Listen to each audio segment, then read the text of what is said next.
Hello, good day. My name is David Ingham, and I'm a leader in Carabars, and I'm next to my good friend Malcolm Watson. Hi. We are both from the UK, and Malcolm's also a leader in the Carabars business. And guys, I've got something really exciting to share with you. Myself and Malcolm went to Arianna Huffington's seminar, The School of Life. Now, guys, she runs the biggest online newspaper in the UK. So go Google her, Arianna Huffington. It's amazing. So what myself and Malcolm thought we'd do today is just have a chat about what we learned yesterday from her show. And I'm going to ask Malcolm the first question. Malcolm, what did you think about the show last night? How it was organized, the people you met, the group and the energy in the room. Can you just give me a bit of what you thought about the show, Arianna's? Okay, thanks, David. First of all, it was just an amazing occasion. We went to this School of Life. It was a packed house, absolutely packed house, and everyone was buzzing, waiting for Arianna. She got stuck in traffic, which can happen to anyone, so she showed she was human. The people around us were all interested people. There was a networking occasion before it as well. So all the people there were open people, wanted to do things, improve their life in lots of ways. And Arianna was so good at that. I mean, I don't know about you, David, but I just found the atmosphere really buzzing, really good. And there was an interviewer who was really good as well. She drew out from Arianna lots of questions. The format of the evening, just very quickly, was that Arianna talked for about 30 minutes about the third metric, and we'll mention that. She was then interviewed for about another 30 minutes about her life and how things had happened in her life. And as David said, you really want to Google this woman. She is amazing. What she's gone through, what she's made. She's now one of the top 50 people in the world, most influential women. But her struggle to get there is incredible, and it's really worth just finding out about that, because it gives all of us the incentive to improve ourselves. And then it was thrown open to the floor, and questions were asked. And really, if I had a criticism, there wasn't enough time really for questions. There were only about 3 or 4 questions, and I think that was a pity really. There should have been more time on that. And then Arianna signed her book, and the queue was out the door. So anyway, we went out into the cold London night air and were talking about it all the way home. So David, I think it was just a great evening. Really enjoyed it. Well, Malcolm, I want to just touch on the 3 metrics. Okay, the first metric is money, the second metric is power, and the third metric is to get a form of meditation, get a form of switching off your gadgets, get a form of mindfulness, get a form of abundance and gratitude.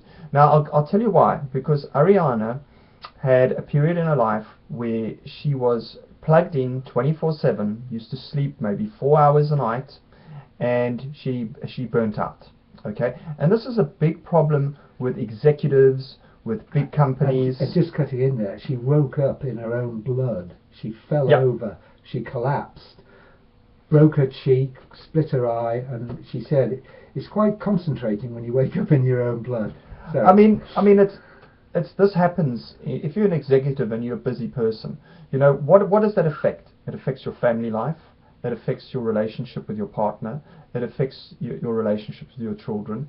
So what Arianna's trying to do is, with her new book Thrive, she's trying to portray that it's not all about money. Okay, it's not all about power. You need to have, because if you think you've just got those 2 things, it's like having a stool that's only got 2 legs, and it's gonna fall. Okay, so you need to implement the third metric, which is the metric which is meditation, mindfulness, being grateful. So for instance, before you start switching on your gadgets in the morning, have a minute and think what you're grateful for. Number 1, what are you grateful for? What is your intent going to be for the day? Okay, and that can be very powerful before you actually start going for your gadgets, because and another bit of advice she says, when it's evening time, take the gadgets out of your room. Okay. So I'm gonna give it back to Malcolm, see if he can give us some more tips. Yeah, thanks, David. I agree with you entirely. I mean, I took out of this really about health and well-being. Both of us try our best, but there's always things that you can improve on. And David's already mentioned about taking the gadgets out and so on. But it was also about how you treat other people. I was saying to David, I was at the gym this morning, and I was speaking to a guy, and he just reminded me, he said, you reap what you sow.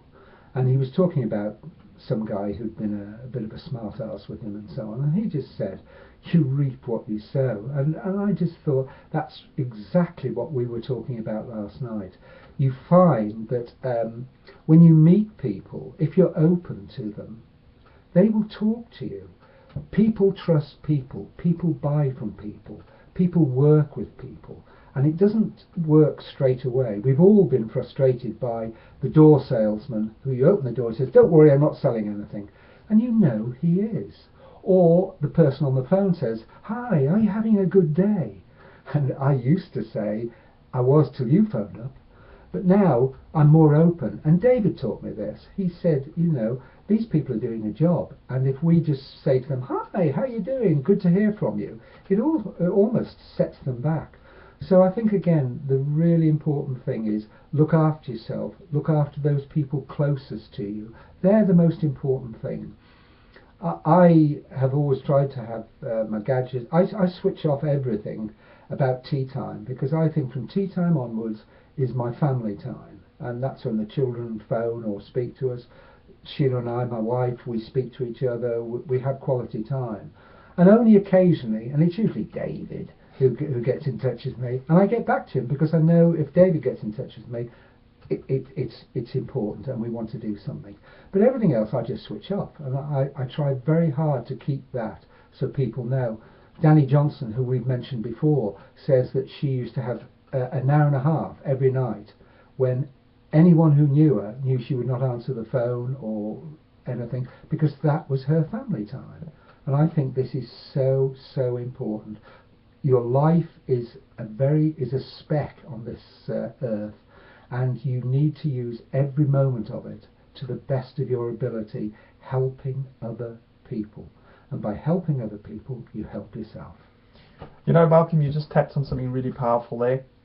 I just want to share with you something that was really touched me last night in the seminar for Arianna. She mentioned that she's the actual number one networker.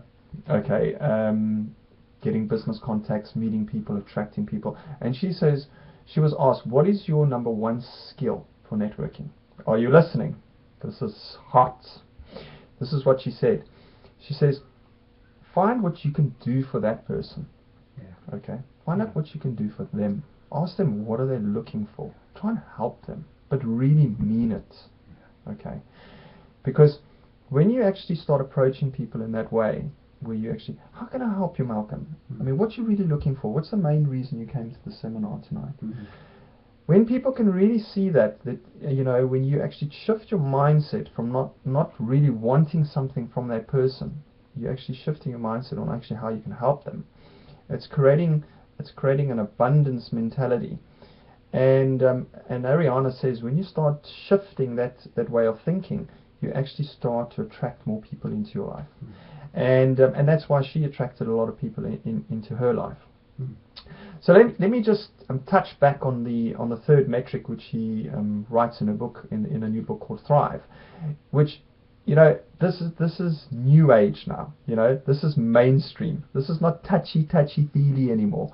Arianna's online newspaper gets over 28 million hits a month, and now her politics section it used to be having the highest traffic. Now it's starting to go lifestyle. So it just shows you that there's a lot of CEOs, there's a lot of big corporate companies now that are implementing some kind of mindfulness, some kind of meditation, some kind of like a third metric that I'm trying to explain to you, because when you actually start getting that into your life, then you won't have that burnout that I was talking about. Because what Arianna says, if you're just after power and money, you'll never have enough. It will never have enough, and you will burn out. So that's why she's trying to use her platform, Huffington Post, to really push this out there and use it as a vehicle to get a critical mass and get companies to start implementing this third metric. And this can help you for any business. I mean, like myself and Malcolm, we are in a Carrot Bars online business. We're both entrepreneurs, work from home, and I mean, we care about people. You know, we care about your success, and that's why we want to share this with you. And it's all about abundance and giving and helping people. I'd agree totally, David. I mean, when we were talking on the train on the way home, we said, let's do a video just to tell people about this and just to remind them about how important it is. The quality of your life, helping other people, making other people successful, makes you successful as well. And it's just a great way to live. And we need to remind ourselves every single day about this. You'll have setbacks. Arianna said that last night. Of course you'll have setbacks. We all have setbacks. But it is only a setback. It doesn't mean it's wrong. It doesn't mean you should stop. It's just a setback. So just move on. Don't look back. Move on. David, I think last night was so good. I think we'll do another video on this after this, you know, because there was so much on it that we learned and we'd like to share with you. So maybe we'll do another one soon, shall we? Yeah, no, definitely. Yeah. Thank you, guys. All I wanted to say is Google Arianna Huffington and Google the third metric. Yeah. And we hope to speak to you soon. We care about you, and have an awesome day. We're there for you. See you soon. Bye now.